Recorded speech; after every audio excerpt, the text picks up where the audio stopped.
We economic hitmen really have been the ones responsible for creating this first truly global empire. And we work many different ways.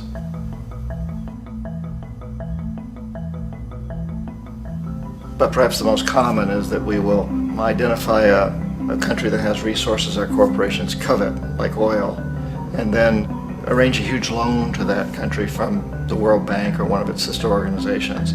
But the money never actually goes to the country. Instead, it goes to our big corporations to build infrastructure projects in that country, power plants, industrial parks, ports, things that benefit a few rich people in that country, in addition to our corporations, but really don't help the majority of the people at all. However, those people, the whole country is left holding a huge debt. It's such a big debt they can't repay it, and that's part of the plan, that they can't repay it.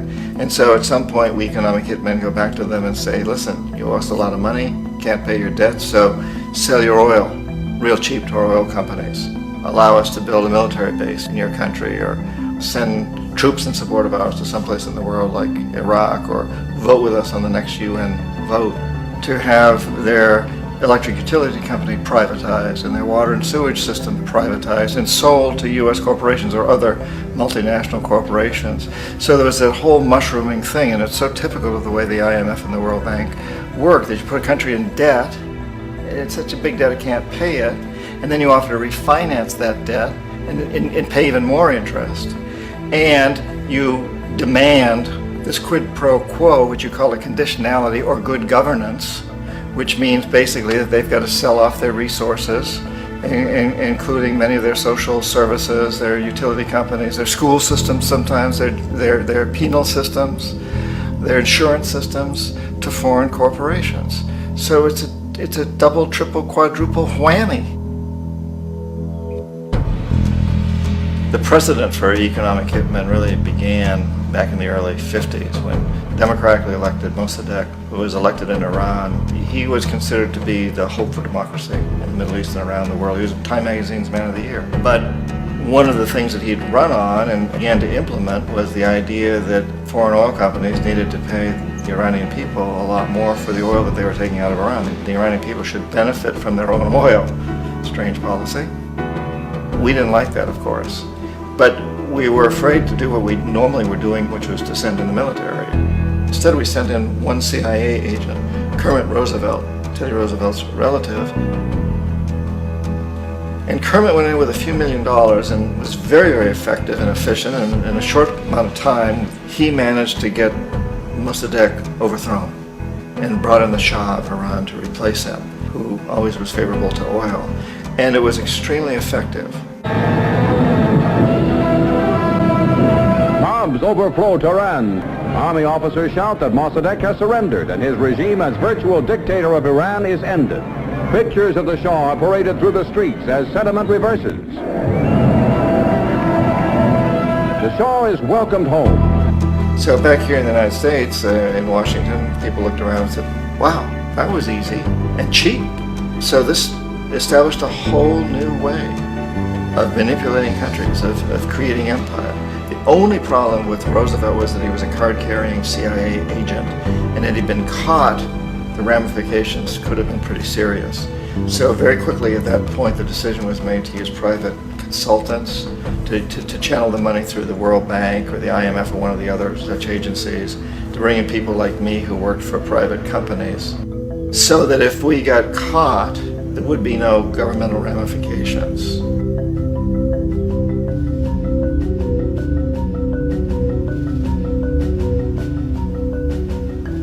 When Arbenz became president of Guatemala, the country was very much under the thumbs of United Fruit Company, the big international corporations. And Arbenz ran on this ticket that says, we want to get the land back to the people. And once he took power, he was implementing policies that would do exactly that, give land rights back to the people. United Fruit didn't like that very much. And so they hired a public relations firm, launched a huge campaign in the United States to convince the United States people, the citizens of the United States, and the press of the United States, and the Congress of the United States, that Arbenz was a Soviet puppet, and that if we allowed him to stay in power, the Soviets would have a foothold in this hemisphere. And that at that point in time was a huge fear on everybody's mind, the Red Terror, the Communist Terror. And so, to make a long story short, Out of this public relations campaign came a commitment on the part of the CIA and the military to take this man out. And in fact, we did. We sent in planes, we sent in soldiers, we sent in jackals, we sent everything in to take him out, and did take him out.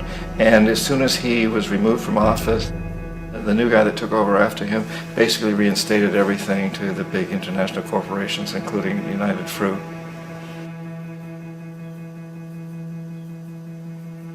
Ecuador for many, many years had been ruled by pro-US dictators, often relatively brutal. Then it was decided that they were going to have a truly democratic election. Jaime Roldos ran for office, and his main goal, he said, as president would be to make sure that Ecuador's resources were used to help the people. And he won, overwhelming, by more votes than anybody had ever won anything in Ecuador. And he began to implement these policies to make sure that the profits from oil went to help the people. Well, we didn't like that in the United States. I was sent down as one of several economic hitmen to change Roldos, to corrupt him, to bring him around, to let him know, okay, you can get very rich, you and your family, if you play our game, but if you continue to try to keep these policies you've promised, you're going to go. He wouldn't listen. He was assassinated. As soon as the plane crashed, the whole area was cordoned off. The only people allowed in were U.S. military from a nearby base and some of the Ecuadorian military. When an investigation was launched, two of the key witnesses died in car accidents before they had a chance to testify. A lot of very, very strange things that went on around the assassination of Jaime Roldos. I, like most people who've really looked at this case, have absolutely no doubt that it was an assassination. And of course, in my position as an economic hitman, I was always expecting something to happen to Jaime, whether it be a coup or assassination, I wasn't sure, but that he would be taken down because he was not being corrupted. He would not allow himself to be corrupted the way we wanted to corrupt him. Omar Torrijos, president of Panama, was one of my favorite people. I really, really liked him. He was very charismatic. He was a guy who really wanted to help his country. And when I tried to bribe him or corrupt him, he said, look, John, he called me Juanito. He said, look, Juanito, I don't need the money. What I really need is for my country to be treated fairly. I need for the United States to repay the debts that you owe my people for all the destruction you've done here. I need to be in a position where I can help other Latin American countries win their independence and be free of this terrible presence from the north that you people are exploiting us so badly.